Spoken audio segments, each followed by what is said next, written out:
Hello class, welcome to Poetry Unit Lesson 18. Poetry Unit Lesson 18 is actually a continuation of Poetry Unit Lesson 17. You are going to continue to work on your poetry book in Google Slides.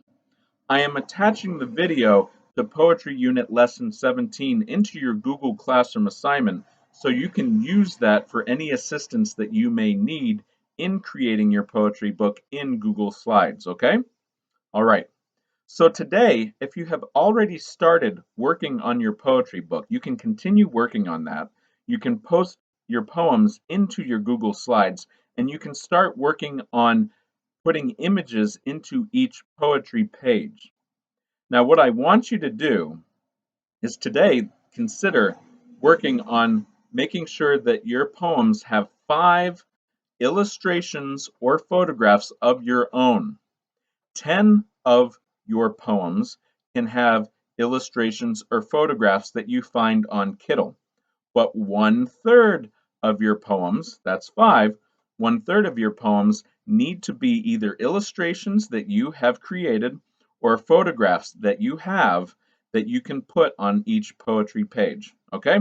So I'll say it again really slowly one more time.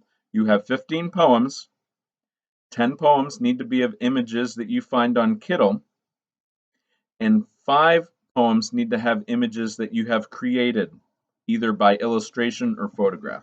Okay? All right. Now, before I let you go, I want to read to you a poetry book. Before this remote learning experience began, I had actually purchased a book to read to the class. It is a very cool book, and I like it a lot, and I thought it would have been a great introduction to our poetry unit. We were going to make an awesome bulletin board using this book as well, and you would have written some wonderful poems that matched this type of book. Okay, so anyway, I'm going to read this book to you now. I hope you enjoy, and then you can proceed with working on your poetry book in Google Slides. Okay, so this book is called Poetree. See what they did there? Very cool. This book is called Poetree. It's by Shauna Reynolds, and it's illustrated by Sharzad Maidani. And I hope that I pronounced that person's name correctly.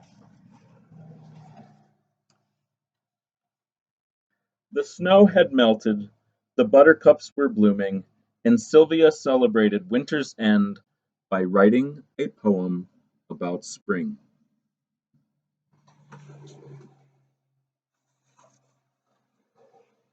She walked with Shell to the park at the top of the hill and read it to a squirrel. Spring is here at last. I hope it doesn't end too fast. Like a bee, I'll sniff each flower, and I'll enjoy each springy hour so much. The squirrel seemed grateful. Sylvia tied her poem to a birch tree and headed home, hoping that it didn't count as littering if it made the world more splendid.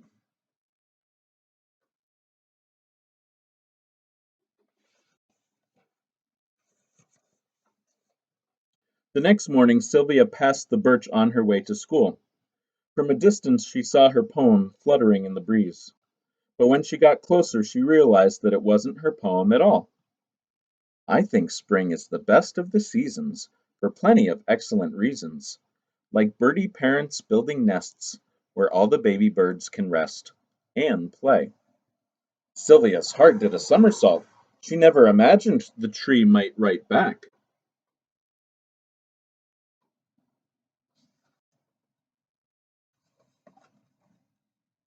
In class, Sylvia daydreamed about her new leafy friend. Sylvia, please pay attention, said Miss Oliver. Yes, Sylvia, whispered Walt, the boy sitting behind her. Their classmates giggled, and Sylvia sank in her seat.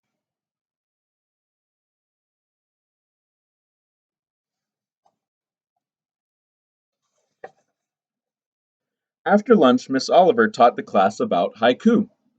Sylvia struggled to contain her excitement in 17 syllables.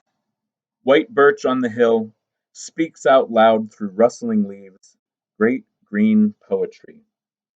Miss Oliver gave Sylvia a gold star.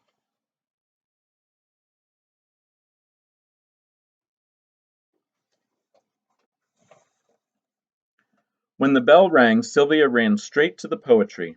She folded her haiku into a paper boat and pushed it halfway into a knothole. So, what's your name? Sylvia asked the tree, but the tree stood in silence. Are you shy like me? The tree nodded in the breeze. Sylvia understood.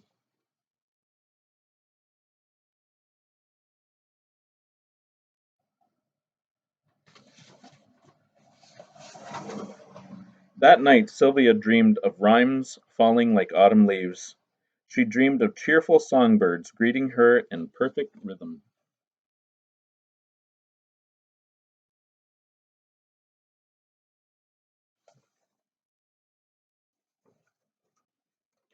On Saturday morning Sylvia rushed to the park with a heart full of hope. The knothole was empty, and she saw no notes on the branches, but the whisper of the wind in the leaves above her was like a poem. Sylvia looked up and saw fragments of sky peeking through the treetop. She spoke the words as they blossomed into her mind. Sky so blue, grass so green, tree so tall in between, favorite friend in morning light, and under moon glow late at night.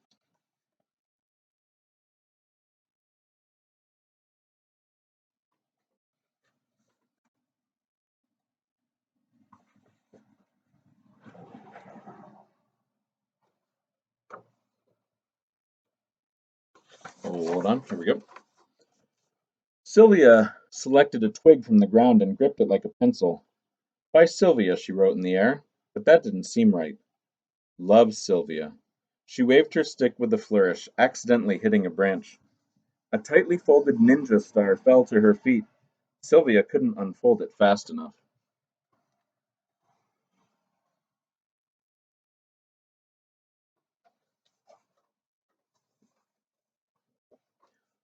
I've wandered a while. Can a tree and child be friends?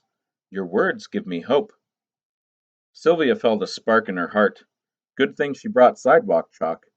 She crawled in big blocky letters so the birch could see.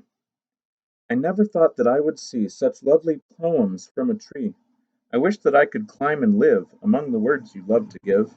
But if I lived up in a tree, I sure would miss my family, especially Shell.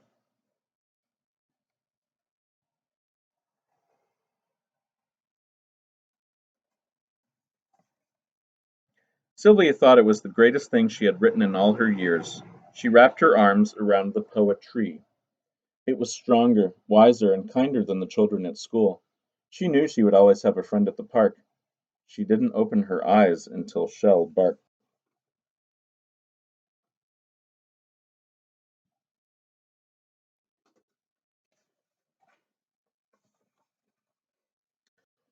Walt was there, staring at the ninja star haiku sticking out of Sylvia's pocket.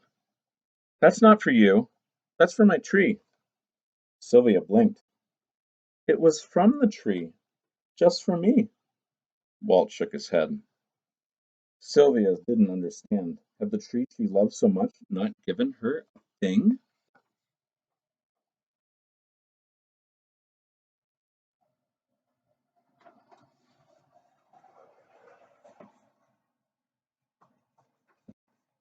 Sylvia didn't want to cry. Not at the park. Walt didn't want her to cry either. I'm sorry I was mean at school, he said. Sylvia smiled.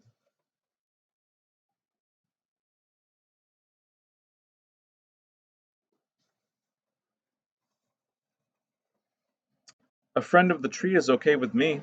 She could never resist a good rhyme. Walt read Sylvia's chalk poem out loud. You're a wonderful poet, he said. You deserve that gold star. But who is Shell? Sylvia pointed. My best friend's name is Shell. I think he likes the way you smell. I can tell, said Walt. The two poets giggled. Can I borrow your chalk? Walt composed a new poem next to Sylvia's.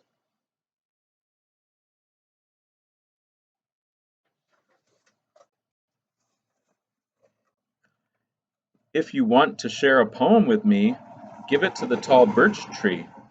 Or if you need a friend for writing, playing with, or sit besiding, I'll be here for you joyfully, right beneath the poetry. The new friends sat a while, side by side, backs against the birch. Sunlight and shadows dance through the leaves above them as they silently search for the most marvelous words to describe it all.